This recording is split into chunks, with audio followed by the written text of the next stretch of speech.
about this man right here. His name is Werner Heisenberg, and he is a very renowned quantum physicist from Germany who lived in the early 1900s. And although he accomplished many things in the course of his academic career, he is most commonly known for developing what is now called Heisenberg's uncertainty principle, named after him.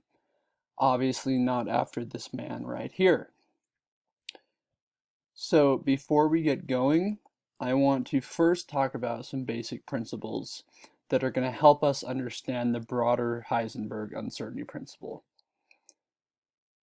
It's now known that electrons and photons possess a wave-particle duality, or in other words, they act or behave like waves and particles when we measure them. So if we want to know where a particle like a photon or electron is, where is it going to show up if it's behaving like a wave?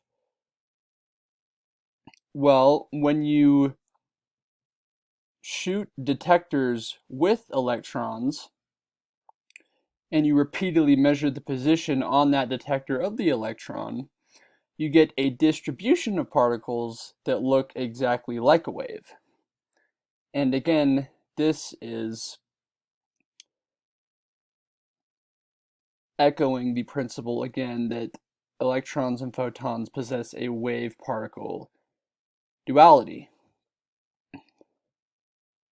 So, some final points quickly to get going to actually introduce the main principle.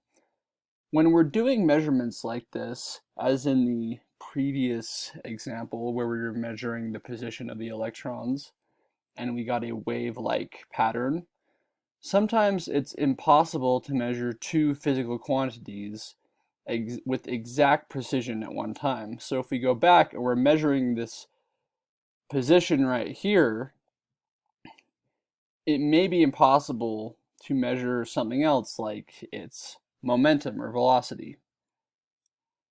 So if we want to measure the position of an electron, we can do that by scattering light. We shoot photons at it, and that photon gets scattered.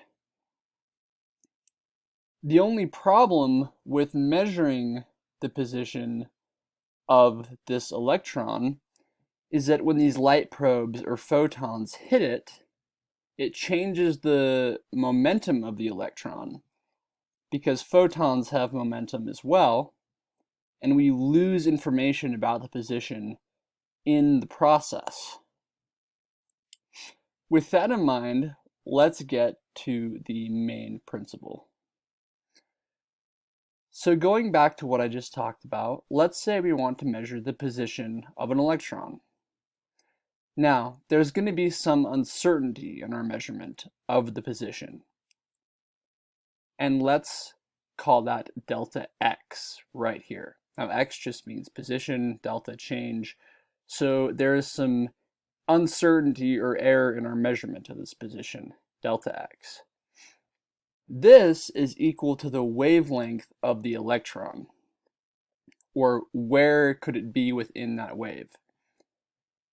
And this is, so because of that, we can say that delta x, or the uncertainty, is approximately equal to our wavelength.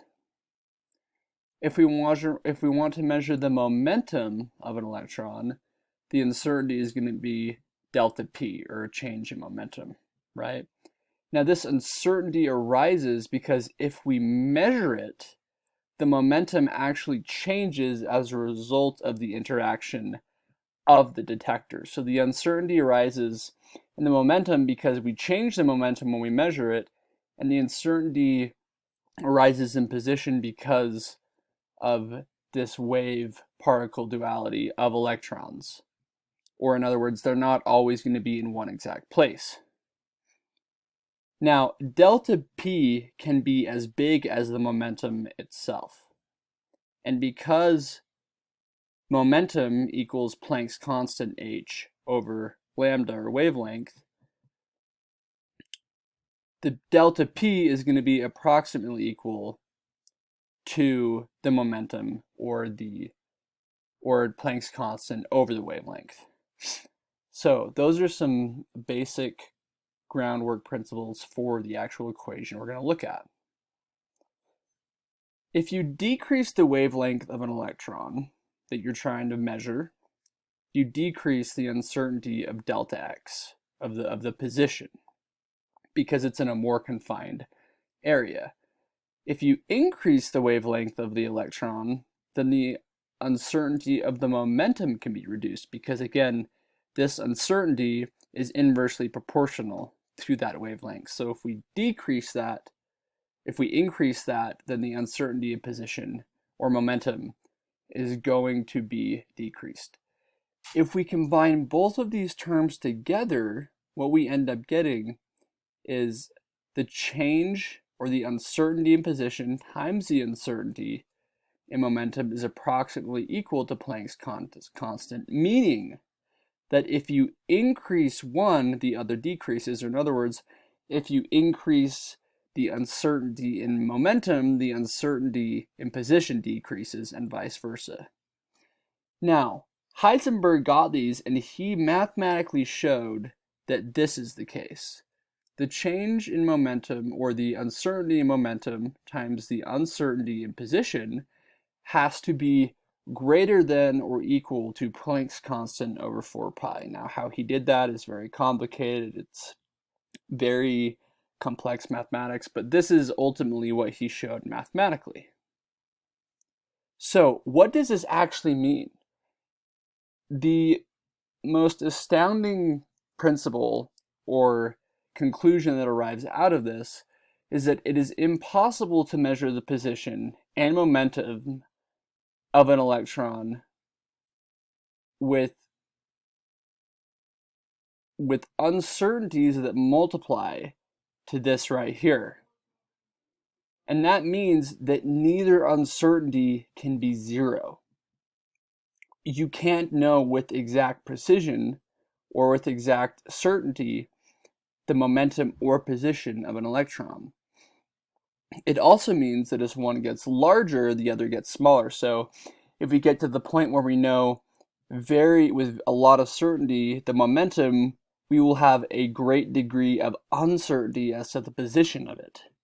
So again, the main point that arises out of this is that we cannot exactly know the momentum and the position of an electron at the same time, which is weird because we're so used to knowing where things are, but we can't actually do that with the momentum and position of an electron.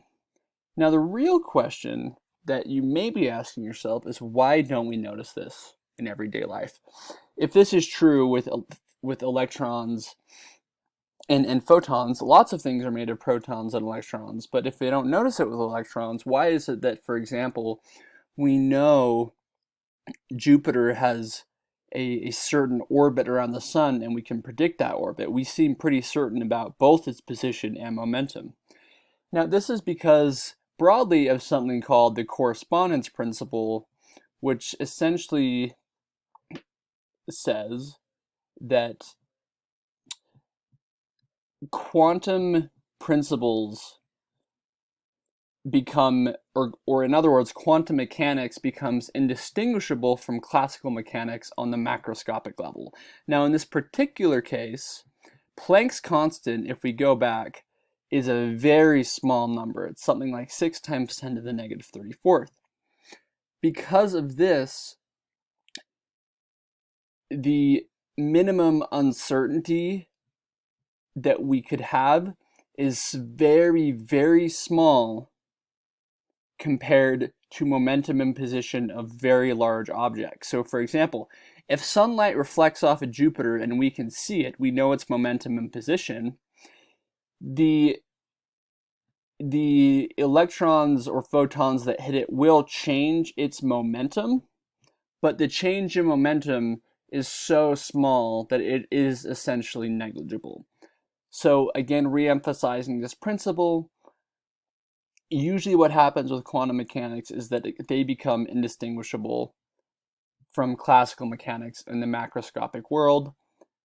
And in this case, it's specifically because Planck's constant is a very, very small number, and what we're used to seeing is much, much, much larger than the numbers we're dealing with in this case, and why it does work for electrons and photons and so forth.